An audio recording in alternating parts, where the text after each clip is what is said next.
નમસ્કાર વિદ્યાર્થી મિત્રો મા સરસ્વતી શિશુમંચ ભગવાન આપનું હાર્દિક સ્વાગત કરું છું. તો વિદ્યાર્થીઓ આપણે આના પહેલો વિડિયો જોયો મહાત્મા ગાંધીના માર્ગ પર એક બરાબર તેની અંદર આપણે ભણ્યા સત્યાગ્રહ વિશે બરાબર.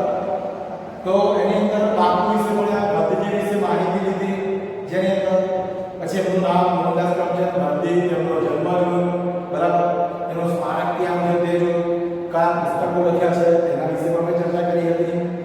એના પછી આપણે જોયું કે ગાંધીજી દક્ષિણ આફ્રિકાથી પાછા ભારત આવ્યા, કયા તેમણે કાર્યો કર્યા, કેવી રીતે કર્યા, કોના દ્વારા કર્યા અને કેમ કર્યા તેની વિશે પણ માહિતી મેં તમને આપી બરાબર. એના પછી ચંપારણ સત્યાગ્રહ થયો જે 1917 એના વિશે બી માહિતી મેં તમને આપી હતી કે ગાંધીજી આખા દેશની અંદર પરિભ્રમણ કર્યું, બધી જગ્યાએ ગયા અને જે જે મુશ્કેલીઓ નડતી હતી તેમને એ બધી જ મુશ્કેલીઓ દૂર કરવા માટે તેમણે મદદ કરે અને બધું ભરીને પછી પાછા ભારત દેશમાં આવ્યા. એટલે એમને ખબર પડી કે કઈ જગ્યાએ કોને કઈ પરિસ્થિતિમાં મુકાઈ ગયા છે, કોને કયું દુઃખ છે તેની પણ વાત કરી બરાબર. તો જેની અંદર આપણે ગાંધીજી વિશે ભણ્યા, પછી એમનું મસ્ત પુસ્તક મેં તમને કહ્યું સત્યના પ્રયોગો બરાબર. સત્યના પ્રયોગો છે તો જ્યારે ગાંધીજીએ પણ શિક્ષણ લીધું બરાબર, એ શિક્ષણ જ્યારે લીધું અલગ અલગ તેમાં સત્ય જ વાપરતા, સત્ય જ બોલતા હતા, જુઠ્ઠું બોલતા હતા નહીં. તો એવી રીતે બીજો આજે વિડીયો નંબર 2 જોઈએ આપણે મહાત્મા ગાંધી માર્ગ ઉપર એક. તેમાં શું પહેલું પોઈન્ટ છે આપણે ખેડા સત્યાગ્રહ 1917-18 થઈ ગયો. 1917-18 ખેડા સત્યાગ્રહ થયો. શું થયું આવું જોઈએ. તો 1917 ની અંદર ખેડા જિલ્લામાં અતિવૃષ્ટિ થઈ. શું થઈ? અતિવૃષ્ટિ થઈ બરાબર. પાક નાશ પામી ગયો, બધું પાક બગડી ગયો, પાક નાશ પામ્યો. આમ છતાં સરકારે ખેડૂતોનો મહેસૂલ માફ કરવાને બદલે જમીનનું જે મહેસૂલ આવે આવી ગંભીર પરિસ્થિતિ હતી, માફ કરવાને બદલે મહેસૂલ ઉઘરાવવાનું નક્કી કર્યું. મહેસૂલ તો પહેલા સમજી લો કે અતિવૃષ્ટિ થઈ તો ભાઈ માફ કરી દો, આ વખતે પાક થયો નથી બરાબર. સભ્યો તમારું ખેતર છે, તમારો કોઈ ભાગ્યો પણ અંદર કામ કરતો હોય, પાક ના થાય તેનો જે ખર્ચો છે આપણે પાછો આપવો પડે, તારો ખર્ચો ત્યાં જે કર્યો છે તે આપણે શું કરીએ એના કે એક મહિના તાજા ખર્ચો મને બધું આપવો પડશે. એવી રીતે સરકારે નક્કી કર્યું ભાઈ મહેસૂલ ઉઘરાવવાનું નક્કી કર્યું. ગાંધીજીના નેતૃત્વ હેઠળ ખેડૂતોને બ્રિટિશ સરકાર સાથે સત્યાગ્રહ શરૂ કર્યો. ગાંધીજી સત્યાગ્રહની શરૂઆત કરી. ગાંધીજીએ ખેડૂતોને કહ્યું કે સરકાર આપણી માંગણી ન સ્વીકારે તો આપણે મહેસૂલ ભરવાનું નથી. સરકાર આપણી માંગણી સ્વીકારે નહીં ત્યાં સુધી આપણે કોઈ પણ વ્યક્તિએ, કોઈ પણ ખેડૂતે મહેસૂલ ભરવાનો નથી. ગાંધીજીને હાકલ ને માન આપીને વલ્લભભાઈ પટેલે પોતાની વકીલાત છોડીને આંદોલન પર ચડ્યા. સરદાર વલ્લભભાઈ પટેલની વાત કરીએ આપણે.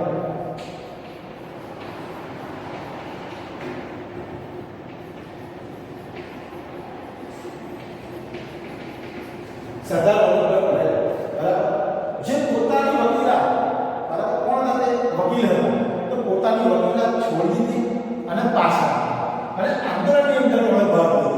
કોણ વ્યક્તિ હશે એવો કે જે પોતાનું પ્રોફેશન જે જોબ હોય, જે નોકરી હોય તે છોડીને આવા આંદોલનની અંદર ઝંપલાવે?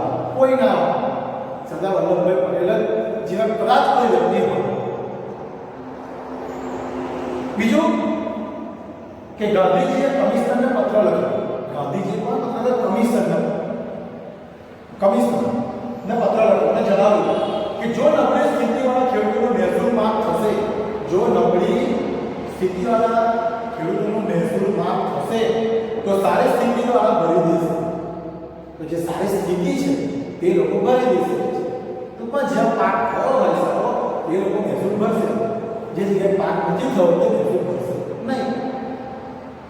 અંતે કાર્યક્રમે આવું 1918 ની નક્કી કરી દીધું કમિશનર ભાઈ કશો વાંધો નહીં, ચલો આંદોલન સફળ કરો. કોના જે સફળ કર્યું? જ્યારે સંઘર્ષ કર્યો ત્યારે જો ગાંધીજીએ સંઘર્ષ ના કર્યો હોય, સરદાર વલ્લભભાઈ પટેલ જો એમને ના થયા હોય, કમિશનરને પત્ર ના લખ્યો હોય, તો તે લોકોએ શું કરવું પડે? મહેસૂલના નીચે ભાવ નીચે દબાઈ જવું પડે. પણ એવું કર્યું નહીં, સંઘર્ષ કર્યો, સફળતા મળી. ખેડાની લડત કાયદાની દ્રષ્ટિએ નહીં, આજે લડત થઈ ગઈ પણ કોઈ પરિણામની દ્રષ્ટિએ નહીં થઈ, પરંતુ સિદ્ધાંતની દ્રષ્ટિએ મહત્વની હતી. એમને પરિણામ થઈ ગયું કે પરિણામ તેનું શું આવશે? હા કે ના, પણ સિદ્ધાંત હતો એની દ્રષ્ટિએ સફળતા. આપણે શું વિચાર પરિણામ વિચારે છે, દ્રષ્ટાંત નથી વિચારતા.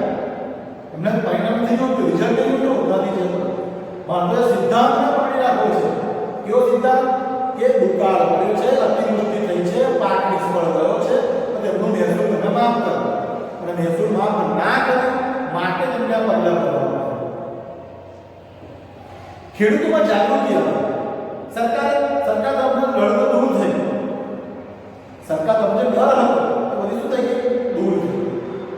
ગાંધીજી અને દેશના વલ્લભભાઈ પટેલ જેવા નિષ્ઠાવાન સાથી, ગાંધીજીને સરદાર વલ્લભભાઈ પટેલ જેવા નિષ્ઠાવાન વ્યક્તિ મળ્યા. કેટલું મસ્ત કામ કર્યું વિદ્યાર્થી મિત્રો. કે સરદાર વલ્લભભાઈ પટેલ જો એની અંદર ન આવ્યા હોય, કમિશનરની સાથે ન આવ્યો હોય, ગાંધીજીએ સંભળાવ્યું ના હોય, તો તે લોકોને મહેસૂલ ભરવું જ પડે. પછી જોઈએ આપણે આગળ શું થયું? રોલેટ એક્ટ 1919 ની અંદર, બરાબર. તો પ્રથમ વિશ્વયુદ્ધ થયું. પ્રથમ વિશ્વયુદ્ધમાં ઇંગ્લેન્ડમાં વિજય થયો. પ્રથમ વિશ્વયુદ્ધમાં વિજય થયો ઇંગ્લેન્ડનો વિજય થયો પ્રથમ વિશ્વયુદ્ધમાં. આ સમયે બ્રિટિશ સરકારે રોલેટ એક્ટની જાહેરાત કરી. રોલેટ એક્ટની જાહેરાત કરી. રોલેટ એક્ટ મુજબ કોઈ પણ વ્યક્તિની ધરપકડ કારણ આપ્યા વિના કરી શકાય નહીં. રોલેટ એક્ટ એટલે કે કાયદો કારણ વિના ધરપકડ કરી શકે તથા ખાસ કારણમાં કામચલાઉ સજા પણ કરી શકે તેવી જોગવાઈ હતી. ટૂંકમાં કોઈ પણ વ્યક્તિને કોઈ ગુનો કર્યો હોય, કોઈ વ્યક્તિને વોરંટ વગર તેને પકડવાનો અને તેને અદાલતમાં લઈ જઈને એની પર કેસ ચલાવવાનો આ કાયદો બહાર પાડ્યો. આ કાયદો અભિવ્યક્તિની સ્વતંત્રતા જેવા મૂળભૂત અધિકારો, જે મૂળ અધિકારો છે તેની વાત મૂળભૂત અધિકારો પર અંકુશ લગાવતો. જે મૂળભૂત અધિકારો હતા, આપણા જે હક હતા એની પર અંકુશ લગાવતો. જ્યારે પોલીસને વધુ પડતા અધિકારી મળે, જ્યારે પોલીસને વધુ પડતા અધિકારી મળે એ માટે પોલીસને વધુ પડતા અધિકારો મળે, જે અધિકાર પહેલાના સમયમાં મળતા ન હતા માટે આવું નક્કી કર્યું. લોકોએ આ કાયદાનો વિરોધ કર્યો. આ કાયદો ચાલશે નહીં ચાલે. આ કાયદાનો વિરોધ કર્યો લોકોએ અને કહ્યું કે ગાંધીજીએ રોલેટ એક્ટને કાળો કાયદો કર્યો. શું કહ્યું? કાળો કાયદો. રોલેટ એક્ટને કાળો કાયદો નામ ગાંધીજીએ આપ્યું. બરાબર. કારણ કે કોઈ પણ વ્યક્તિની ધરપકડ એમના ના થઈ શકે, એનું વોરંટ જોઈએ. બરાબર છે. પોલીસ વોરંટ લઈને આપે, તમારો અરેસ્ટ વોરંટ છે અમારી પાસે, તો જ ધરપકડ કરી શકે. આ તો કેવું કે ધરપકડ કરી લીધી, પછી પાછા લઈ ગયા તે અદાલતમાં કેસ ચાલે, સજા થઈ ગઈ. એનો કે ભાઈ સાચું ખોટું એ જાણવું પડે. કોણે ગુનો કર્યો છે, કોણે નથી કર્યો. આની અંદર બે ગુના લોકો પણ અંદર ફસાઈ જતા હતા. મને ગાંધીજીએ નક્કી કર્યું કે રોલેટ એક્ટ એટલે કે કાળો કાયદો. યાદ રાખો, રોલેટ એક્ટ કાળો કાયદો. રોલેટ સત્યાગ્રહ બ્રિટિશ શાસન સામે સમગ્ર ભારતનો પહેલો સંઘર્ષ હતો. સમગ્ર ભારતમાં કાળા કાયદામાં. જો કે તે મોટાભાગે શહેરો પૂરતો સીમિત હતો. જે શહેરો હતા મોટા, આના પૂરતો સીમિત હતો. ગામડામાં ખાલી શહેરો પૂરતો સીમિત હતો. દેશમાં કાયદાના વિરોધમાં સંઘર્ષો, કાયદા જે કાયદો આવ્યો તેના વિરોધમાં સંઘર્ષો નીકળ્યા. આપણે અત્યારે એને આંદોલન કરીએ છીએ. હડતાળનું આયોજન થયું. હડતાળ બંધ કરો. આ આંદોલન દબાવવા દમનકારી માર્ગ અપનાવ્યો. માટે દમનકારી માર્ગ અપનાવ્યો. આના માટે વિચારો કે વિશ્વયુદ્ધ થયું, ઇંગ્લેન્ડની વાત કરી, ઇંગ્લેન્ડ જીતી ગયું, નવો કાયદો બહાર પડ્યો જેને ગાંધીજીએ નામ આપ્યું કાળો કાયદો. પછી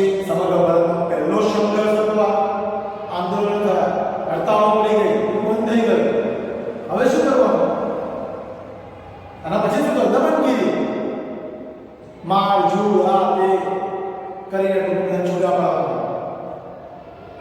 હવે જોઈએ આના પછી શું થયું? 17 સત્યાગ્રહ 1919 ની અંદર કાયદો આવ્યો. પછી આવ્યો જલિયાવાલા બાગનો હત્યાકાંડ 1920 વર્ષની અંદર. 1920 ની અંદર જલિયાવાલા બાગ હત્યાકાંડ બહુ જબરજસ્ત કિસ્સો છે. જલિયાવાલા બાગની વાત કરીએ તો રોલેટ એક્ટના વિરોધમાં 30 March 6 April 30 March 6 April 6 April 30 March 6 એપ્રિલના રોજ 1919 રોજ પંજાબના લોકોએ હડતાલ પાડી દીધી. અમૃતસરની પરિસ્થિતિ અંકુશ બહાર નીકળી ગઈ. ત્યાં વ્યાપતા લશ્કરને હવાલે કર્યો. અમૃતસરની અંદર હડતાલો પાડી નક્કી કર્યું સરકાર કે આ પરિસ્થિતિ આપણા બહાર છે, ટૂંકમાં પાણી માથા પર નીકળી ગયું છે. લશ્કરને કહ્યું તમારે જે કરવું છે લશ્કરને હવાલે બધું સોંપી દીધું. તે જ આપણે વૈશાખીના દિવસે જલિયાવાલા બાગ તે બાગ શહીદોને અંજલિ આપવા, શહીદો જે હોય તેને અંજલિ આપવા અને પોતાના પહેલા નેતાઓના ડોક્ટર સત્યપાલ અને ડોક્ટર કિચલુના ધરપકડનો વિરોધ કર્યો. શ્રદ્ધાંજલિ પણ આપવાની આ બે પ્રમાણે એના વિરોધની અંદર અનેક સભાનું આયોજન કરવામાં આવ્યું, જેમાં અંદાજે 10,000 લોકો એકઠા થયા. જલિયાવાલા બાગની અંદર સમથિંગ 10,000 લોકો થઈ ગયા હતા, ભેગા થયા. સભામાં શાંત અને નિશસ્ત્ર, સભાની અંદર શાંત અને નિશસ્ત્ર બનેલા લોકો ઉપર જનરલ ડાયરે કોઈ પણ ચેતવણી આપવા વિના ગોળીબારનો હુકમ કર્યો. ગોળીબારનો હુકમ કર્યો. આ જે ગોળીબારનો હુકમ કર્યો તે કોઈ પણ જાતની પરમિશન લીધા વગર હુકમ કર્યો. આ જગ્યાએ આવા જવા માટે માત્ર એક જ સાંકડું દ્વાર હતું. વિચારો, એક જ સાંકડું દ્વાર આવા જવા તે પણ દ્વાર આખો બધા ઉપર ગોળીઓ બંદૂકો બરાબર છે. અને શું કરવામાં આવ્યું? ગોળીઓ ત્યાંથી છોડવામાં આવ્યું. જલિયાવાલા બાગની વાત કરીએ, જલિયાવાલા બાગનો હત્યાકાંડ બરાબર. બીજું કે આવા જવા માટે એક જ દ્વાર ફક્ત ફરતે ઊંચી દિવાલો હતી. ઊંચી દિવાલને કોઈ પણ ચડી શકે નહીં. એની તમે જોઈ શકો, ચિત્રમાં બતાવી શકો. ચિત્ર જોયું તમને 5 નંબર 55 નંબરના પેજ પર ચિત્ર પર જલિયાવાલા હત્યાકાંડ કેવો છે. દિવાલ પર કેટલી ઊંચી છે, ગોળીઓના નિશાનો તમને ત્યાં આગળ દેખાશે કેવા છે. આ ગોળીબાર પ્રદેશ દ્વારથી સૈનિકોએ ગોળીબાર શરૂ કર્યો અને ગોળીબાર દારૂગોળો ખલાસ થઈ ગયો ત્યારે અટક્યો. તે સિવાય અટકતું ન હતું.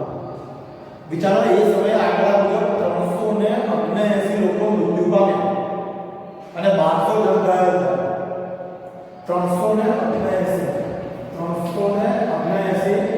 મૃત્યુ થયા અને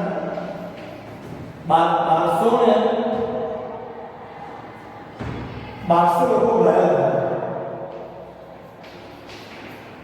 1200 લોકો મરી ગયા, સોરી ઘાયલ થયા. 379 લોકો મૃત્યુ પામ્યા. આ સંખ્યા વધારે ધ્યાનમાં રાખે છે. આ ઘટનાની ગાંધીજીએ અને બ્રિટિશ ન્યાયની નિષ્ઠામાં દેશમાત્ર વિશ્વાસ કર્યો નહીં.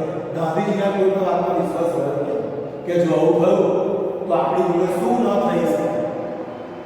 તો વિદ્યાર્થી મિત્રો 3 પોઈન્ટ જોયા: ખીરા સત્યાગ્રહ, રોલેટ એક્ટ અને જલિયાવાલા બાગનો હત્યાકાંડ જો 1919 ની અંદર થયો.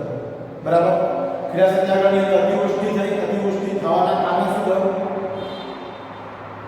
પાક બગડી ગયો. સરકારને નિવેદન કર્યું કે મહેસૂલ માફ કરો. મહેસૂલ માફ થયું નહીં. અને ગાંધીજી અને સરદાર વલ્લભભાઈ પટેલ પાછા મેદાનમાં આવ્યા. બરાબર.